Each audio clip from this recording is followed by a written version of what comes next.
रांची के मोरहाबादी मैदान में छात्रों का सत्याग्रह चल रहा है। पिछले 3 दिनों से सत्याग्रह चल रहा है। आज सत्याग्रह का तीसरा दिन है। जेपीएससी और जेएसएससी परीक्षा में गड़बड़ी मामले में ये छात्रों का आंदोलन चल रहा है। पीछे आप देखिए कि महात्मा गांधी की प्रतिमा है। लगातार बारिश भी हो रही है, लेकिन फिर भी चौबीसों घंटे स्टूडेंट यहाँ पर डटे हुए हैं, यहीं रात भी बिता रहे हैं। अलग अलग परीक्षाओं के कैंडिडेट यहाँ पर पहुँच रहे हैं और अपनी बातें यहाँ पर सरकार तक पहुँचाने की कोशिश कर रहे हैं।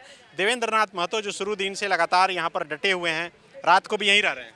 हाँ, रह रहे हैं। 2 रात बिताए हैं, आज तीसरा दिन है और तीसरे दिन बीतने के बावजूद इस लोकतांत्रिक व्यवस्था पर सरकार के तरफ से कोई प्रतिक्रिया नहीं आई है। जबकि आज झारखंड के कोने कोने तक हम लोग का आवाज़ पहुंच चुका है कि राजधानी रांची के ऐतिहासिक मोरहाबादी मैदान पर जेपीएससी जेएसएससी भ्रष्टाचार मुक्त भर्ती का अभियान चलाया जा रहा है।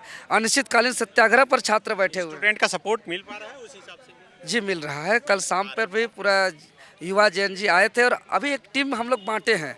कुछ टीम को विमेंस कॉलेज भेजे हैं, कुछ टीम को डीएसपीएमयू यूनिवर्सिटी भेजे हैं, डोरंडा कॉलेज भेजे हैं, मारवाड़ी लाइब्रेरी इंस्टीट्यूट हम लोग बांटे हैं कि आप लोग जागरूक करें, क्योंकि इस प्रोटेस्ट को सरकार को दबाव बनाने के लिए अब व्यापक स्वरूप दे रहे हैं। और 29 जुलाई को जयपाल सिंह मुंडा स्टेडियम से अल्बर्ट एक्का चौक तक समय शाम 3 बजे संविधान मार्च कर रहे हैं। और उस दिन पूरा झारखंड के जेएनजी युवा बाहर निकलेंगे, अपना हुंकार करेंगे, अपने हाथों पर संविधान की प्रस्तावना के प्रति हाथ पर पकड़ेंगे और उस प्रस्तावना को पढ़ेंगे अल्बर्ट एक्का चौक पर और सरकार को संदेश देंगे कि ये आप मूल भावना को संविधान का समझिए कि लोकतांत्रिक व्यवस्था पर हम लोग जो बोल रहे हैं, ये आवाज़ तो कोई देवेंद्र नाथ महतो का अकेले का नहीं है, ये आवाज़ उन लाखों युवाओं का है।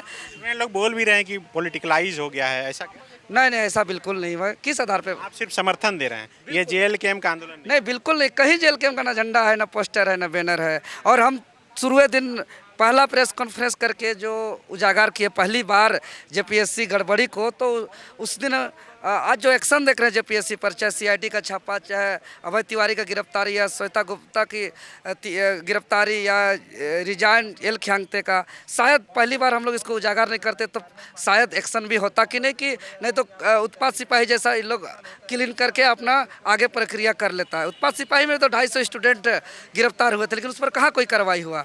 तो आज हम लोग शुरू से ही स्टूडेंट को लेकर के, और हम लोग तो शुरू से करा कि भाई ये राजनीतिक लाभ को लेकर भी नहीं, ये छात्र के हित को लेकर के है। और हम चलेगा लंबा चलेगा। नहीं, हम डेली कहते हैं कि अगली पंक्ति पर छात्र ही रखते हैं, हम लोग पीछे पंक्ति पर रहते हैं। और इस अभी देखिए कि सभी अलग अलग जगह पर, आप देखिए कैमरा घुमा के भी दिखाइए, अलग अलग संस्थान के मीडिया यहाँ पर पहुँचे हैं और अलग अलग लोगों से बातचीत कर रहे हैं। देवेंद्र नाथ महतो बैठे हैं, मतलब सोनम वांगचुक की तरह।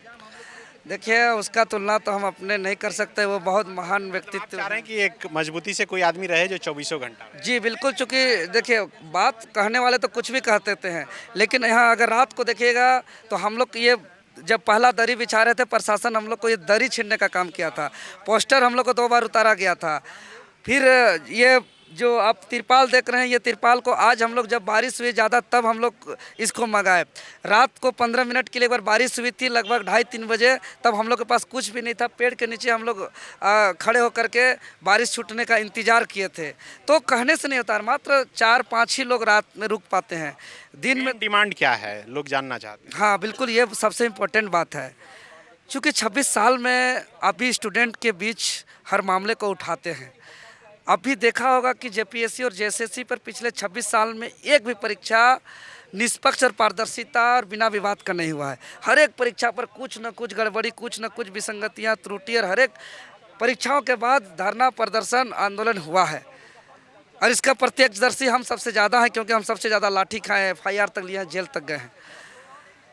हम एक बार चाहते हैं कि जो छात्र अलग अलग टुकड़ों पे जो आंदोलन करते हैं कि भाई सीजीएल वाला अलग आंदोलन करता है, सहायक आचार्य अलग आंदोलन, उत्पात सिपाही अलग आंदोलन, आंसू लिपिक अलग आंदोलन, एलडीसी वाले स्टूडेंट अलग आंदोलन, सिविल सेवा वाले अलग आंदोलन, एपीओ वाले स्टूडेंट अलग, एपीपी वाले अलग, एफआरओ वाले अलग, एसीएफ वाले अलग। तो हम लोग चाहते हैं कंबाइंड हो जेपीएससी और जेएसएससी, और दोनों का करप्शन फ्री हो जाए, क्योंकि दोनों बहुत। वो तो ठीक है, डिमांड क्या है? तो सबसे पहले रिफॉर्म जेपीएससी और जेएसएससी, चूँकि सिर्फ चेयरमैन का रिजाइन से पूरा करप्शन फ्री नहीं हो सकता है। क्योंकि जब हम लोग सीजीएल का आंदोलन कर रहे थे तब आंदोलन स्थल से ही रद्द भी हुआ था सीजीएल, और जेएसएससी के चेयरमैन नीरज सिन्हा इस्तीफा दिए थे, लेकिन इस्तीफा से जेएसएससी के छात्रों को न्याय नहीं मिला। इसीलिए एल ख्यांगते का इस्तीफा से भी जेपीएससी छात्रों को न्याय नहीं मिलेगा। इसीलिए पूरा रिफॉर्म वहाँ चपरासी से लेकर मेंबर से लेकर सचिव तक पूरा रिफॉर्म करें, और जितने भी नाम आ रहा है जांच पर, चाहे रिजाइन देने वाले एल ख्यांगते हो, चाहे वो श्वेता गुप्ता हो या अभय तिवारी हो, या जो 1 जनवरी को कर्नाटक से जो स्टूडेंट लेटर लिख करके जो नाम दर्ज किया था अवध का और हाँ उस्मान का और अवध का और अभय का, वो तीनों का और साथ में सुधीर गुप्ता का, ये सभी लोगों का ईडी जांच करे। चूँकि ईडी जब तक यहाँ एंट्री नहीं होगा, अभी तक ईडी का एंट्री नहीं हुआ है, क्योंकि सीबीआई तो 11 भर्ती परीक्षाओं पर जांच कर चुका है, लेकिन सीबीआई जांच से भी न्याय नहीं मिला। इसलिए ईडी जांच हो, जेपीएससी जेएसएससी रिफॉर्म हो, और अगर ये दोनों हमारी मांग को नहीं मान सकती है तो सरकार आगे कैमरा में आगे कह दे कि हम युवाओं को नौकरी नहीं दे रहे हैं, हम नौकरी बेच रहे हैं। वो अपना रेट चार्ट बता दे कि एफआरओ का क्या रेट है, एसीएफ का क्या रेट है, आपका सीडीपीओ का क्या रेट है, एक्साइज कांस्टेबल का क्या रेट है, सीजीएल का क्या रेट है, वीडियो सीओ डीएसपी का क्या रेट है। अगर आप रेट चार्ट भी नहीं बताएंगे, रिफॉर्म भी नहीं करेंगे, ईडी का भी जांच नहीं करेंगे, तो मुख्यमंत्री से शिक्षा विभाग का रिजाइन लेके रहेंगे, हर हाल में रिजाइन लेकर रहेंगे। और जो भी जिस पर कोई विवाद नहीं है उसको, चाहे आंसू लिपिक हो, चाहे एलडीसी हो, इस सबको तो आप, जिस पर आपका रेट नहीं तय हुआ है तो उसको आप रद्द कर देते हैं। तो ये कहाँ का न्याय है? अभी देखते हैं जो परीक्षा होता है, कभी क्वेश्चन गड़बड़, आंसर की गड़बड़, तो कभी आउट ऑफ सिलेबस, तो ये सारा कब तक झेलेगा स्टूडेंट? गोल, जहां 27 वर्षों के सफर में 17,000 से भी अधिक छात्रों ने डॉक्टर एवं इंजीनियर बनकर भरे सफलता की ऊंची उड़ान, जहां साधारण छात्र भी झारखंड टॉपर्स बनकर बना रहे इतिहास। दूरदर्शी शिक्षाविद श्री विपिन सिंह के मार्गदर्शन में मेडिकल एवं इंजीनियरिंग के लाखों छात्रों के लिए आशा की किरण के रूप में गोल, nation's leading institute. Biome institute NEET की तैयारी के लिए एक भरोसेमंद नाम। यहाँ अनुभवी फैकल्टी, स्मार्ट क्लासरूम और बेहतरीन टीचिंग मेथड से स्टूडेंट्स को मिलती है मजबूत तैयारी। यहाँ हर स्टूडेंट को मिलता है पर्सनल गाइडेंस और डाउट क्लियरिंग का पूरा सपोर्ट। नीट 2027 और 28 के लिए फेज 1 बैच 9 अप्रैल से शुरू हो रहा है। आज ही बायोम इंस्टीट्यूट से जुड़े और अपने डॉक्टर बनने के सपने को दे सही दिशा। बायोम इंस्टीट्यूट सिर्फ मेडिकल प्रिपरेशन का संस्थान। काम की तलाश है, भरोसेमंद नौकरी चाहिए? जुड़िए एएनजी के साथ, जहां श्रमिक सबसे पहले। 12 घंटे की ड्यूटी, हर दिन 3 समय का खाना, मुफ्त रहने की सुविधा, आपकी सुरक्षा के लिए इंश्योरेंस, ओवरटाइम का लाभ, पीएफ सीधा क्लाइंट से, समय पर पूरा वेतन और जरूरत पड़ने पर एडवांस पे। एएनजी मैन पावर सॉल्यूशंस, सम्मान के साथ काम, भरोसे के साथ कमाई।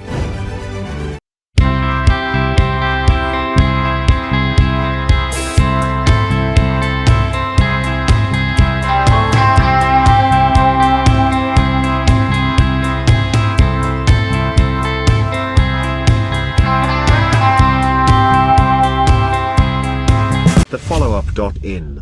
Like, share, and subscribe. www.thefollowup.in